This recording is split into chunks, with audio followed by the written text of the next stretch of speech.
prends 1 Timothée 2, versets 3 et 4. 1 Timothée chapitre 2, versets 3 et 4. Donc vous savez, Timothée, c'était le fils spirituel de Paul, qui était pasteur d'une église, l'église d'Éphèse.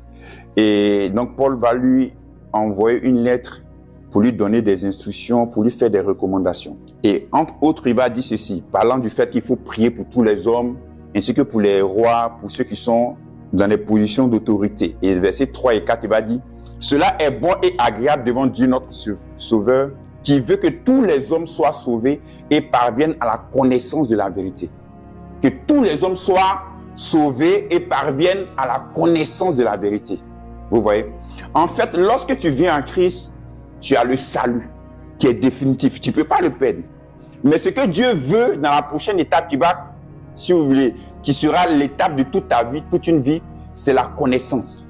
Osée 4,6 dit, mon peuple périt parce qu'il manque la connaissance. Ce que vous devez rechercher en tant qu'enfant de Dieu, après votre salut, c'est de connaître Dieu et de connaître votre identité en Dieu. Gloire à Dieu. Donc, c'est la connaissance sur laquelle vous devez tabler chaque jour parce que c'est très, très, très important.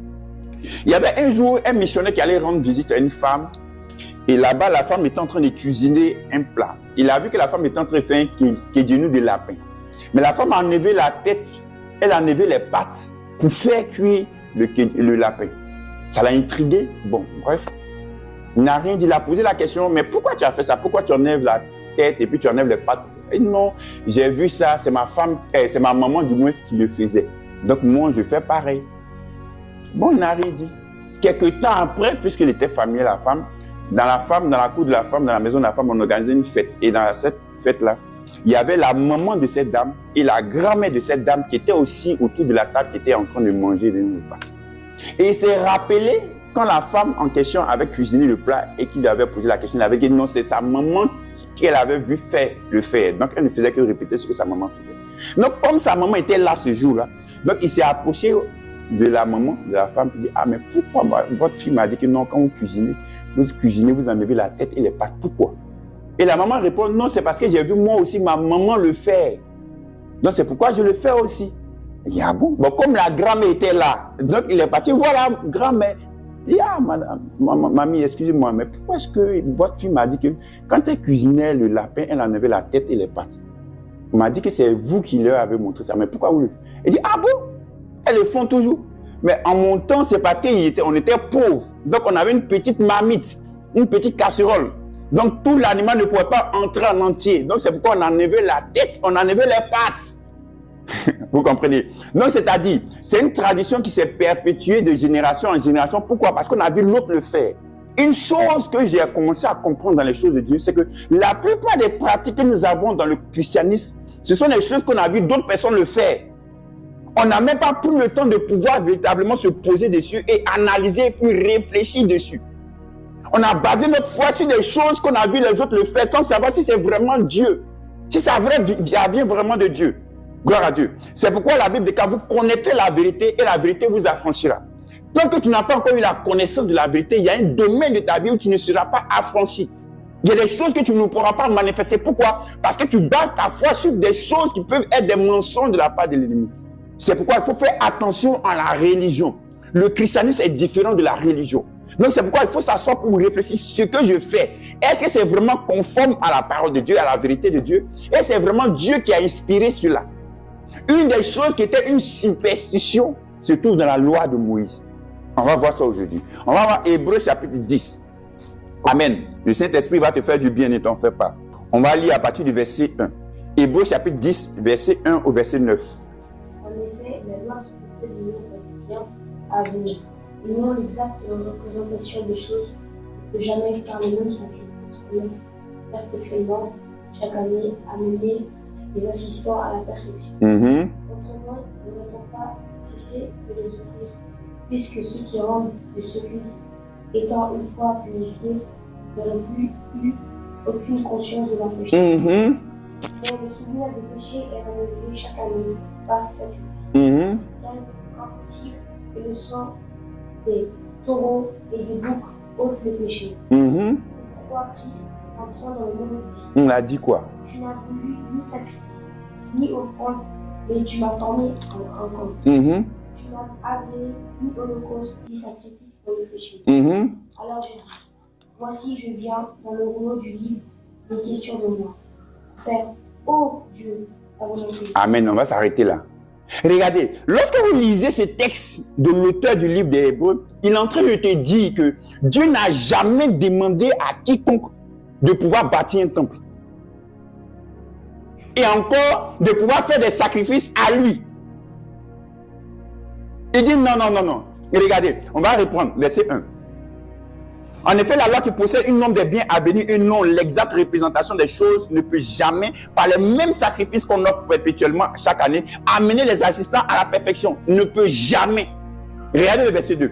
Autrement, n'aurait-on pas cessé de les offrir, puisque ceux qui rendent ce culte, étant une fois purifiés, n'auraient plus eu aucune conscience de leur péché. Mais le souvenir des péchés est revenu chaque année par ces sacrifices. Car il est impossible, verset 4, que le sang des taureaux et des boucs ôte le péché. Il est impossible. Donc Dieu dit, Dieu ne peut pas demander au peuple, aux gens, aux hommes, de pouvoir faire des sacrifices, alors qu'on dit ces sacrifices, ça ne peut jamais t'amener à la perfection que Dieu demande. On dit il est impossible. Si cela est impossible, ça ne peut pas être Dieu. Parce qu'avec Dieu, tout est possible. Il dit, à vous les hommes, cela est impossible, mais à Dieu, cela est possible. Donc si Dieu ne peut pas t'instruire de faire quelque chose, par exemple de donner les sacrifices, d'offrir les sacrifices pour le pardon de tes péchés, mais à chaque fois tu seras toujours dans la conscience de tes péchés, c'est impossible. Dieu ne peut pas te demander de pouvoir faire des sacrifices des animaux pour le pardon de tes péchés, et à chaque fois, les péchés sont renouvelés chaque année. Les péchés, les sacrifices du monde ne peuvent pas te purifier de tes péchés. C'est impossible, Dieu ne peut pas faire ça. C'est pourquoi, regardez ce que Christ dit maintenant. Verset 5. C'est pourquoi Christ, entrant dans le monde, dit, tu n'as voulu ni sacrifice ni offrande, mais tu m'as formé un corps. Donc Dieu n'a jamais voulu de sacrifice ni d'offrande. Il est en train de réciter sur Michée 5, 6, verset 5 à 6. Dieu n'a jamais demandé de sacrifice ni d'offrande. Pourquoi? Parce que si tu donnes un sacrifice à Dieu, tu offres un animal à Dieu pour le pardon de tes péchés, c'est comme si tu tenais Dieu pour responsable de ton état de péché. Parce que tu dis, bon, comme c'est toi qui m'as rendu comme ça, donc tiens ça pour que tu puisses me pardonner. Dieu n'est pas responsable de notre état de péché. C'est l'homme lui-même qui a péché. La Bible dit que le péché entrant dans le monde par un homme qui est Adam. Donc Dieu n'est pas responsable de cela. Donc on ne peut pas dire comme Dieu est responsable de cela, donc tiens maintenant les sacrifices. Non, non, non. C'est pourquoi Christ va dire, tu n'as voulu ni sacrifice, ni holocauste. C'est pourquoi tu m'as formé un corps.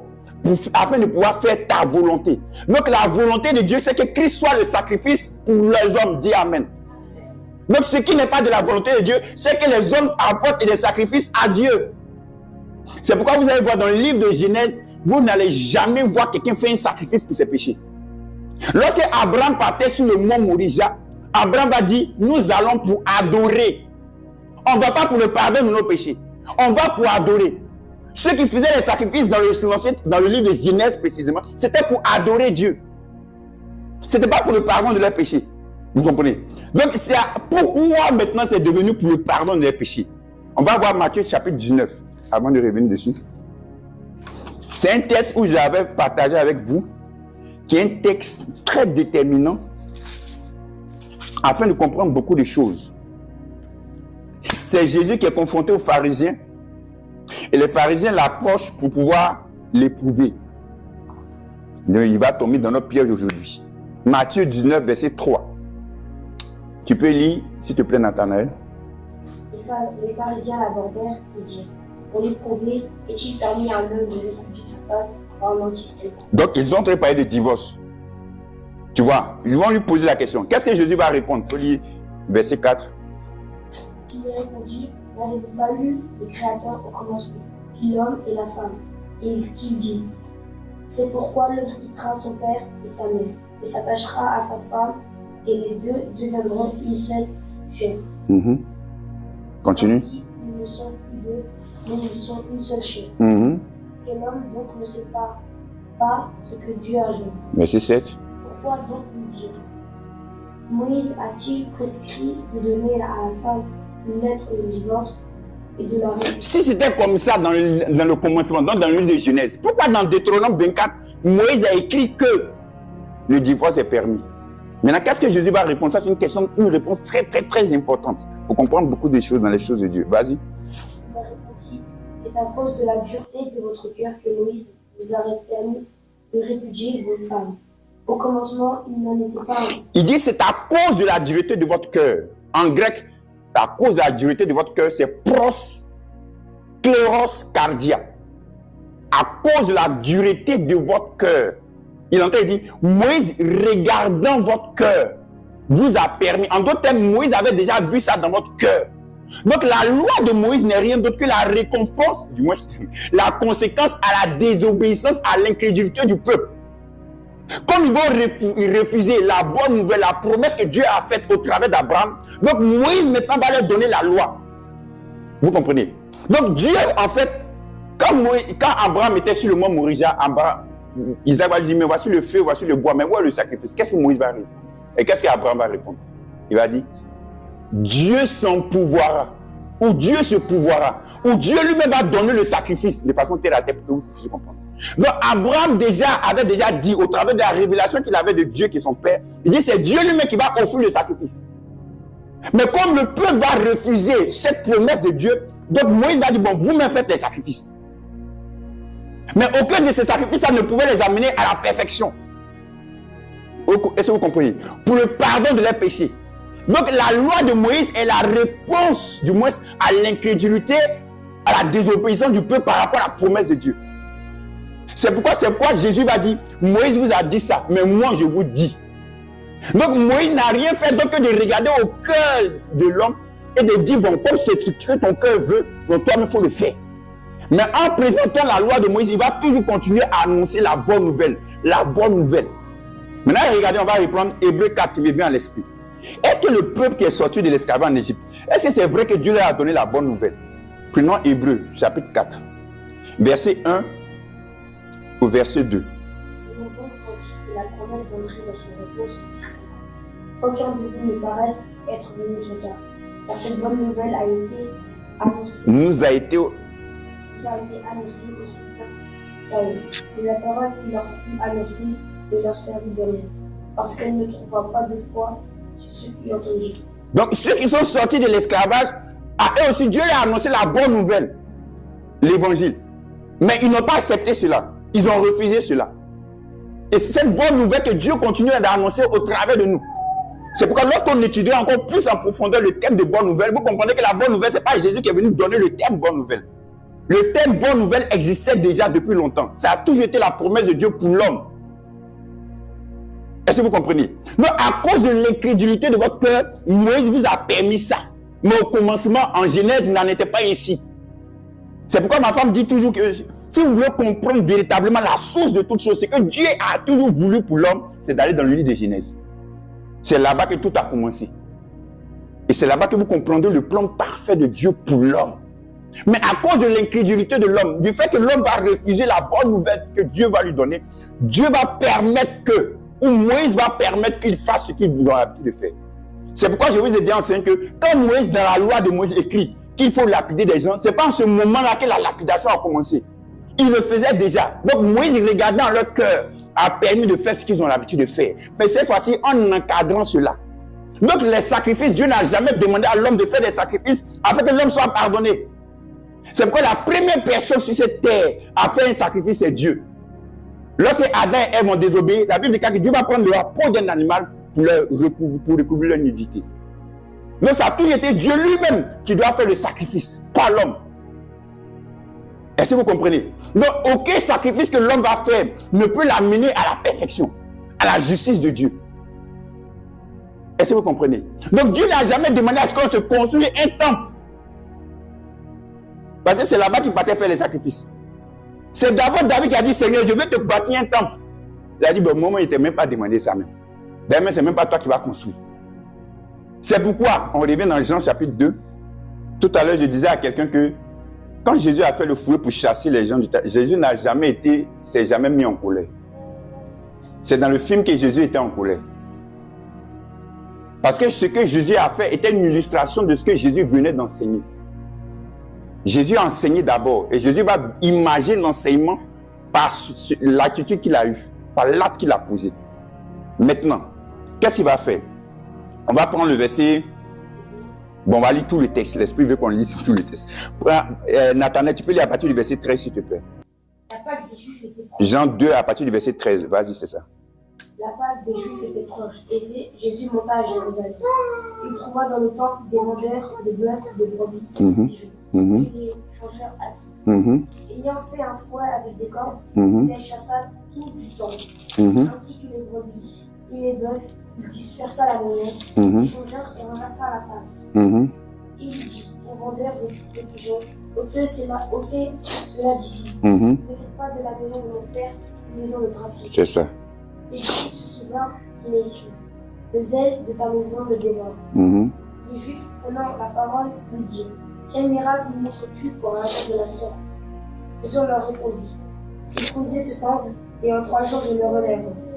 Les Juifs dirent, il a fallu 46 ans pour bâtir ce temple. Et toi, en 3 jours, tu le relèveras. Mais il parla du temple de son corps. Verset 22.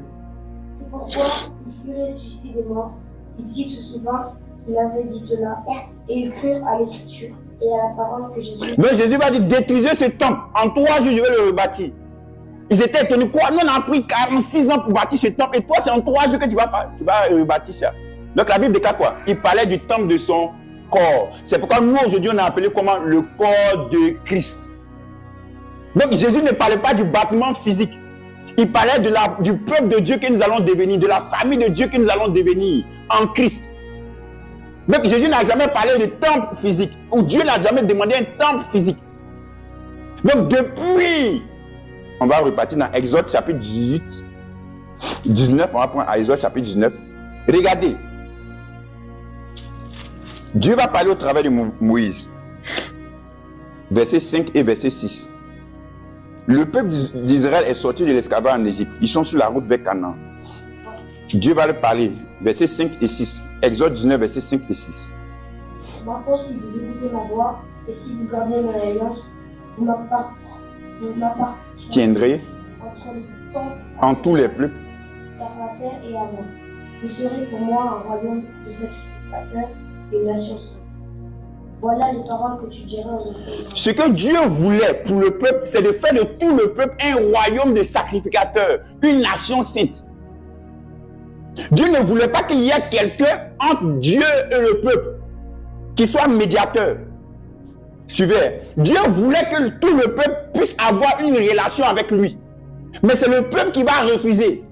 Lorsqu'ils vont aller sur la montagne sainte, au bord, ils vont dire non, ça est trop effrayant. Que ce soit Moïse qui soit le médiateur entre Dieu et nous. Donc ils vont refuser ce que Dieu leur a promis. Dieu voulait faire de un royaume de sacrificateurs, une nation sainte. Que tous eux-mêmes puissent avoir une relation avec Dieu. Donc ce n'est pas Dieu qui a choisi Moïse comme étant le représentant entre Dieu et le peuple. Dieu a choisi Moïse pour pouvoir libérer le peuple de l'esclavage en Égypte. Mais Dieu voulait avoir une relation personnelle avec chaque membre du peuple. Dis Amen. Mais ils vont dire non, on ne veut pas. Il faut que ce soit Moïse. Est-ce que vous comprenez? C'est pourquoi aujourd'hui, je ne suis pas ton représentant entre Dieu et toi. Je viens te transmettre la connaissance de Dieu. Mais toi, tu dois avoir une relation avec ton Père, avec Dieu. Dieu ne veut pas forcément passer par moi pour pouvoir te parler. Il veut te parler directement. Dis Amen. C'est pourquoi tu ne dois pas voir. Vous voyez cette culture qui est née maintenant. Non, homme de Dieu, j'aime bien cette fille-là. Qu'est-ce que tu dis? Qu'est-ce que Dieu dit par rapport à cela? Ce n'est pas mon rôle en tant que pasteur. Tu dois être responsable toi-même. Tu peux venir me demander des conseils, mais ce n'est pas moi qui dois choisir pour toi. Parce que tu as une relation avec Dieu toi-même. Tu ne vas pas venir me demander, est-ce que c'est la volonté de Dieu que toi tu as une relation avec Dieu? Dieu va te donner cette conviction-là. C'est pourquoi je vous ai dit dans la Nouvelle Alliance, la plupart des prophéties sont quoi? Sont des confirmations de ce que Dieu vous a déjà dit dans votre cœur. Parce que toi aussi tu as une relation avec Dieu. Donc le temple ici que Dieu voulait, c'était nous. Nous sommes le temple de Dieu. Nous sommes la famille de Dieu. Nous sommes maintenant un royaume de sacrificateurs, une nation sainte. Dis Amen. Nous avons une relation avec Dieu de façon personnelle. C'est ce que Dieu a toujours cherché. Est-ce que vous comprenez? Donc il a dit, je viens dans ce monde pour faire ta volonté, ô Dieu. Tu n'as agréé ni sacrifice, ni holocauste. Mais tu m'as donné, tu m'as formé un corps. Donc Christ est quoi? Est le sacrifice de Dieu pour l'homme. C'est pourquoi quand Jean-Baptiste a vu Christ dans Jean 1, verset 29, il a dit quoi? Voici, je veux que vous disiez ça tous ensemble. Voici la... Voilà. Chaque mot est important. La Bible ne dit pas voici l'agneau pour Dieu. On dit voici l'agneau de Dieu. Ça veut dire ce n'est pas le sacrifice pour Dieu, mais c'est le sacrifice que Dieu lui-même donne. Mais voici l'agneau de Dieu. Le sacrifice que Dieu lui-même donne. Jean-Baptiste n'a pas dit voici l'agneau pour Dieu. Dans le temple, on partait donner des agneaux pour Dieu. On partait faire des sacrifices pour Dieu. Mais lorsque Jean-Baptiste a vu Jésus, voici le sacrifice de Dieu. Voici l'agneau de Dieu qui ôte le péché du monde. Alléluia. Donc c'est seul le sacrifice que Dieu donne qui peut te donner le pardon de tes péchés, la rémission de tes péchés. Qui peut te libérer, te délivrer. Et tu as déjà reçu par la foi ce sacrifice que Dieu a donné. Alléluia. Voici l'agneau de Dieu qui ôte le péché du monde. Gloire à Dieu. Voici l'agneau de Dieu qui ôte le péché du monde. Maintenant, regardez. Je vous ai déjà enseigné que Christ est Dieu fait homme pour venir se révéler à l'homme. On va prendre Colossiens 1, verset 15. Colossiens 1, verset 15. C'est après Philippiens. Galates, Éphésiens, Philippiens, Colossiens. Il est l'image du Dieu invisible, le premier-né de toute la création. Amen. Merci. Louis II dit, le Fils est l'image du Dieu invisible. Est-ce que vous comprenez? En fait, dans ce texte, sont deux mots opposés. L'image avec invisible. Est-ce que tu peux avoir l'image de quelque chose qui est invisible? Impossible. Vous comprenez? Donc, le Dieu qu'on ne connaissait pas, le Dieu qu'on n'a jamais vu, il a pris une image pour venir dans ce monde pour pouvoir se révéler à l'homme, pour pouvoir se faire connaître à l'homme. Donc, Christ, qui est le Fils de Dieu, est Dieu fait homme, ou Dieu est devenu visible. Donc, Dieu n'est plus invisible. Dieu est devenu visible par Christ. Donc, en tant qu'enfant de Dieu, on peut maintenant connaître Dieu au travers de Christ. Ce que Christ fait, c'est ce que Dieu fait. Ce que Christ ne fait pas, c'est ce que Dieu ne fait pas. Est-ce que vous comprenez? C'est pourquoi on n'a jamais vu Christ demander une offrande à quelqu'un avant de prier pour cette personne. Jamais demandé un sacrifice. Donc, c'est-à-dire que Dieu ne le fait pas. On n'a jamais vu Christ dire à quelqu'un, avant que je prie pour toi, pour te guérir, il faut que d'abord que tu confesses tes péchés. On n'a jamais vu ça. Donc, Dieu ne le fait pas aussi. Donc, Christ est le Fils qui est venu rendre visible le Dieu qui était pour nous invisible. Donc, maintenant, tu ne peux pas dire non, Dieu est insondable, moi je ne le connais pas. Non, tu connais maintenant Dieu par Christ, dis Amen. Est-ce que vous comprenez? C'est pourquoi 1 Corinthiens 2, qui me vient à l'esprit, on va voir ça. 1 Corinthiens chapitre 2, on va prendre à partir du verset 9, verset 9 à 12. Et comme il est écrit, ce sont des choses que l'œil n'a pas vues, que l'oreille n'a pas entendues, qui ne sont pas montées au cœur de l'homme, des choses que Dieu a préparées pour ceux qui l'aiment. Dieu nous a révélé par l'Esprit. Révélé par l'Esprit. Par l'Esprit sont toutes. Tout, même. Maintenant, lisez le verset 16.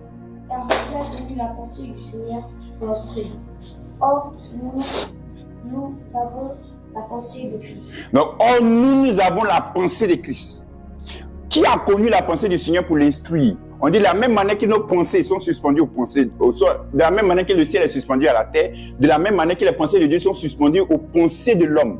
Donc pour l'homme, c'était pour lui difficile de pouvoir comprendre la pensée de Dieu.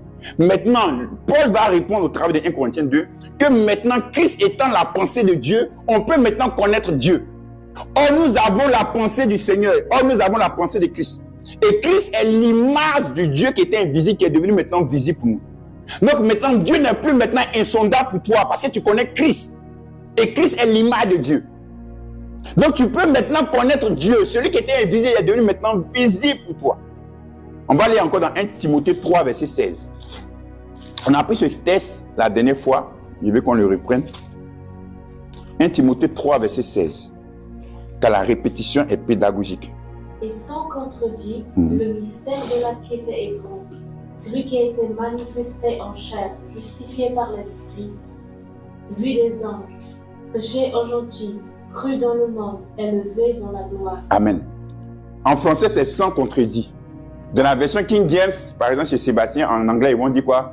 Sans controverse. C'est ça, non? If any controversy. Sans controverse. Ouais, 1 Timothée 3,16. C'est comme si on est en train de dire, ça, c'est quelque chose, mais on ne peut pas discuter dessus. En grec, le mot, c'est dit, nous tous, nous sommes d'accord que. Voilà, c'est ce que ce mot dit en grec. Donc, on dit sans contredit. sans controverse. On a dit quoi? Le mystère de la piété est grand. Dieu maintenant s'est manifesté. Ce qui est mystérieux, c'est quelque chose qu'on ne comprend pas.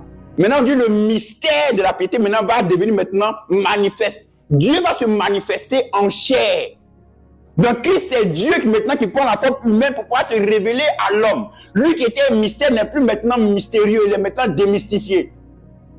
Pourquoi? Parce que quand quelque chose est invisible, on peut prêter à la chose invisible toutes sortes de choses. Mais quand la personne devient visible, maintenant on peut dire, ah, c'est que c'est comme ça. Quand ma femme a commencé à parler de Michel, Michel est comme ça, Michel est comme ça. Quand vous parlez de Michel ici, vous pouvez dire, ça c'est vrai même. Mais quand Michel est venu maintenant, vous avez vu Michel maintenant en chair en os. Et vous maintenant pouvez dire si ce que ma femme a dit de Michel est vrai ou pas. Parce que Michel lui-même maintenant il s'est manifesté. Michel qui était un mystère pour vous est devenu maintenant manifeste pour vous. Donc Dieu qui était un mystère pour l'homme, Dieu maintenant va se manifester de telle sorte que Dieu ne soit plus mystérieux. Et qu'on attribue toutes sortes de choses à Dieu. Quand quelque chose arrive, c'est Dieu. Quand quelque chose arrive, c'est Dieu. Christ est venu corriger cette mauvaise opinion, impression qu'on avait de Dieu. Alléluia. Est-ce que vous comprenez ce que je suis en train de dire? Maintenant, on va revenir. On dit, voici l'agneau de Dieu. Donc, si Christ est Dieu devenu homme, pour révéler qui est Dieu à l'homme, donc quel est le caractère que Christ est venu présenter à l'homme de Dieu? C'est pourquoi on a dit tout à l'heure, voici l'agneau de Dieu. Christ est venu montrer Dieu comme étant un agneau. Toi, en tant qu'enfant de Dieu, ce n'est pas toi de dire, Christ est le lion de la tribu de Juda. Moi, il ne fait pas partie d'Israël. Hein. Il ne fait partie d'aucune tribu. Donc, si tu veux me dire, non, Christ fait partie de la tribu de Juda, c'est quoi ça encore? Vous comprenez? C'est pour les Juifs. En fait, le terme ou le mot lion a un peu une connotation péjorative. C'est un mot négatif. Un lion, c'est ce qui est effrayant. C'est celui qui s'impose. C'est celui qui fait peur. Dieu ne fait pas peur. Dieu n'est pas effrayant. C'est pourquoi Christ est venu représenter Dieu comme étant l'agneau. Il est doux, il est amour, il est bon. Il est un Dieu de grâce pour toi. Il n'est pas le lion, il est l'agneau de Dieu. C'est pourquoi il a dit que pour les Juifs, c'est quoi? C'est scandale. Parce que tu dis que Christ est Dieu et puis voilà, il allait mourir. Quelqu'un dit le Dieu puis il meurt à la croix. Vous dites que non, Dieu c'est mon Dieu, puis c'est ton Dieu qui allait mourir à la croix. C'est pourquoi Paul dit que la faiblesse de Dieu est plus forte que la force des hommes. C'est trop difficile à comprendre. Comment on dit Dieu, celui qui est tout puissant, c'est celui qui est mort à la croix là-bas. C'est celui qui est en train de pleurer à la croix là-bas. Pourquoi? Parce qu'on a une certaine image de Dieu qui n'est pas en relation avec l'image véritable de Dieu. Donc Christ est venu te présenter cette image de Dieu. Donc Dieu n'est pas un Dieu effrayant. Dieu n'est pas un Dieu qui te fait peur. Dieu ne va jamais te dire, il faut que tu puisses me servir. Si tu ne me sers pas, je vais tuer ton fils. Je vais enlever ton fils. J'ai entendu ça une fois, j'étais dépassé. Comment Dieu va venir tuer ton fils parce que tu as décidé, entre guillemets, de ne pas le servir? Ce Dieu-là, ce n'est pas lui. C'est pas comme ça qu'il fonctionne. Gloire à Dieu. Donc Christ est venu te révéler quelle est la véritable image de Dieu. Donc les choses que Christ a faites, tu comprends que c'est Dieu qui le fait. Les choses que Christ n'a pas faites, tu comprends que c'est pas Dieu qui le fait. Donc Dieu ne peut jamais tuer parce que Christ n'a jamais tué quelqu'un. Il dit, je suis la résurrection et la vie. Il n'a pas dit, je suis la résurrection et la mort. Parce que si Dieu était en même temps la vie et la mort, Dieu serait contradictoire. Et quelqu'un qui est contradictoire, c'est difficile de pouvoir le comprendre, de pouvoir le cerner. Parce qu'il est contradictoire. Est-ce que vous comprenez? C'est pourquoi dans Jacques 1, on va prendre ça, verset 17, qui dit ceci. Toute grâce excellente et tout don parfait descend d'en haut, du Père des Lumières, chez lequel il n'y a ni changement, ni ombre de variation. Mais il te dit que Dieu est constant. Dieu ne varie pas. Dieu ne se contredit pas. Est-ce que vous comprenez? Ce que Dieu a été depuis le livre de Genèse, Dieu l'est aujourd'hui. Donc si vous voyez des choses arriver, ce n'est pas Dieu qui sont en contradiction avec ce qu'il est dans le livre de Genèse ou avec ce qu'il est depuis qu'il s'est présenté au travers de Christ. C'est que ce n'est pas Dieu. Parce que Dieu ne se contredit pas. Mais comme je vous ai déjà enseigné, c'est l'impression ou l'image qu'on a de Dieu qui se contredit. C'est dans notre tête qu'on contredit nous-mêmes Dieu. Mais Dieu lui-même ne se contredit pas. C'est pourquoi l'enseignement vient pour corriger la mauvaise impression ou la mauvaise opinion que tu avais de Dieu, afin que tu puisses marcher dans la victoire, tu puisses marcher dans une vie chrétienne épanouie. Dis Amen. Depuis que j'ai compris que Christ, qui est Dieu fait homme, s'est révélé à l'homme en tant qu'agneau de Dieu, qui ne se contredit pas, vous ne pouvez pas comprendre que ça a été un poids qui m'a été déchargé, libéré. Parce que quoi? Je vivais toujours dans la peur de Dieu. Pas dans la crainte de Dieu, mais dans la peur de Dieu. Ok, on va prendre ça. L'Esprit veut qu'on parle de ça. Et regardez, lorsque Jésus était tenté dans le désert, on dit il était tenté 3 fois. On va prendre Luc chapitre 4. Prenons Luc. Versets 5 et 7. Pour voir le contexte. C'est une des tentations. Le diable. Déjà largement élevé, mettra en un instant tous les royaumes de la terre. Je te donnerai toute cette puissance et la gloire de ces royaumes. Car elle m'a été donnée et je la donne à qui je veux. Si donc tu m'adores, elle sera toute à toi. Jésus lui répondit, il est écrit, tu adoreras le Seigneur ton Dieu, tu le serviras lui seul. Le diable le conduisit en Amen. Alors, tu adoreras le Seigneur ton Dieu et tu le serviras lui. Allons pour maintenant Deutéronome. Deutéronome 6, verset 13. C'est dans ce texte, dans cette référence que Jésus a pris ce verset pour le dire. Tu craindras l'Éternel ton Dieu, tu le serviras et tu jugeras Par son nom. Tu l'auras par son nom. Donc, il dit, dans le texte, dans Deutéronome, on dit quoi? Tu craindras l'Éternel ton Dieu. C'est ce même texte que Jésus va reprendre dans le Nouveau Testament. Donc, on dit quoi? Il va dire, tu adoreras l'Éternel ton Dieu. Alors que dans l'Ancien Testament, on dit, tu craindras. Donc, le Seigneur va changer le terme craindre par adorer. Le Seigneur est en train de faire que ce qu'on appelle crainte de Dieu n'est rien d'autre que l'adoration à Dieu. Le respect à Dieu, la vénération à Dieu. Craindre Dieu, ce n'est pas avoir peur de Dieu, mais c'est adorer Dieu. Donc la crainte de Dieu dit, je veux que tu aies la crainte de Dieu, c'est pas je veux que tu aies la peur de Dieu, non.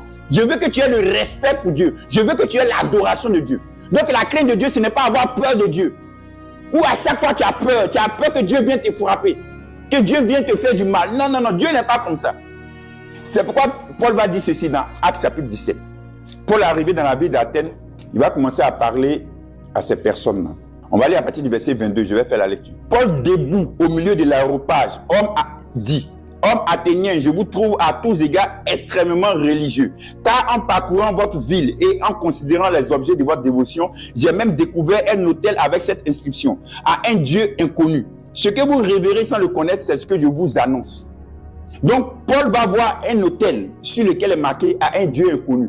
C'est comme s'il dit, on ne sait jamais. Peut-être qu'on aura oublié quelque chose. Donc, Paul va leur dire, on reprend le verset 22. Paul dit, homme athénien, je vous trouve à tous égards extrêmement religieux. Le terme extrêmement religieux en grec, c'est un long mot grec. Ça veut simplement dire des gens qui ont peur de Dieu, qui ont peur que leur Dieu leur fasse quelque chose. Si vous avez remarqué, dans toutes les religions, les adeptes de ces religions ont peur de leur Dieu, pensant que leur Dieu va leur faire du mal s'ils ne se comportent pas bien, s'ils font des choses qui ne sont pas bonnes. Paul, c'est ce que Paul appelle extrêmement religieux. Je pense dans la version anglaise, on dit, j'ai oublié ce qu'on disait, mais c'est donc extrêmement religieux. Donc Paul est en train de dire ici que la plupart des religions ont peur de ce Dieu qu'ils adorent. Voilà, superstitieux, merci. Dans la version anglaise, on dit ils sont superstitieux. Donc un superstitieux dans ce contexte, c'est ce que ça veut dire. Tu sais un Dieu dont tu as peur de lui, dont tu es effrayé par lui. C'est pourquoi Dieu, dans la personne de Christ, va venir en tant qu'agneau de Dieu. Lorsque vous lisez, par exemple, Apocalypse chapitre 5, on va prendre ça. Apocalypse. Et regardez, l'un des vieillards va dire ceci. Apocalypse chapitre 5, verset 5. L'un des 4 vieillards va dire ceci. Et l'un des vieillards m'a dit, toi, voici le lion de la tribu de Juda, le rejeton de David a vaincu pour ouvrir le livre. Donc il va parler encore du lion de la tribu de Juda. Maintenant regardez, Jean qui écrit ce livre, il va se retenir, il faut lire le verset 6. Et je vis au milieu du trône des 4 êtres vivants et au milieu des vieillards un agneau qui était là comme un lion. Amen. Donc lui il parle d'un lion, mais Jean lui voit un agneau. Tu vois. Donc celui qui voit un lion, c'est celui qui est religieux, c'est celui qui est superstitieux. Pourquoi? Parce que le terme de lion, ça fait peur. Si toi, on te dit non, il faut t'approcher du lion qui est là-bas, là, c'est déjà mal. Mais c'est des fois t'approcher de l'agneau, il y a longtemps, tu as 5 balles l'agneau, comme on dit en Côte d'Ivoire, pour aller même. Vous comprenez? Donc le lion fait peur, mais l'agneau ne fait pas peur. Le vilain de 24 derrière lui voit un lion. Mais Jean, lui, il parle du moins d'un lion. Jean se tourne, qu'est-ce qu'il voit au milieu? Il voit un agneau. Donc Dieu s'est révélé à l'homme comme étant un agneau, comme un Dieu qui ne fait pas peur. Donc on ne doit pas avoir peur. Dieu ne peut pas te faire peur. Christ est bon, il est amour, il t'aime. Il est ton Père, Dieu. C'est pourquoi lorsque Jésus discutait avec la femme samaritaine, il dit, nous, nos pères, on dit que c'est comme ça, c'est là-bas qu'il faut adorer Dieu. Jésus a dit, ça ne sera plus sur cette montagne, ni à Jérusalem. Car les vrais adorateurs adoreront le Père en esprit et en vérité. La femme samaritaine parlait de Dieu, Jésus parlait du Père. Pourquoi? Parce que tu ne peux pas aller dans une adoration de Dieu si tu n'as pas pris conscience qui est Dieu et qui tu es pour lui. Ça, c'est un truc qui est déterminant dans le christianisme. Il ne faut pas voir Dieu, il faut voir ton Père. Pourquoi? Jésus parle d'une relation que tu dois avoir avec lui. C'est pourquoi quand tu lui parles, il faut dire mon Père. C'est pourquoi Jésus, à chaque fois qu'il parlait, il disait comme mon Père, mon Père. Il est venu te montrer le chemin. Il est venu te montrer l'exemple, le modèle. Appelle Dieu comme étant ton Père. Il faut être conscient qu'il est ton Père. Il faut le voir comme étant ton Père. Dis Amen.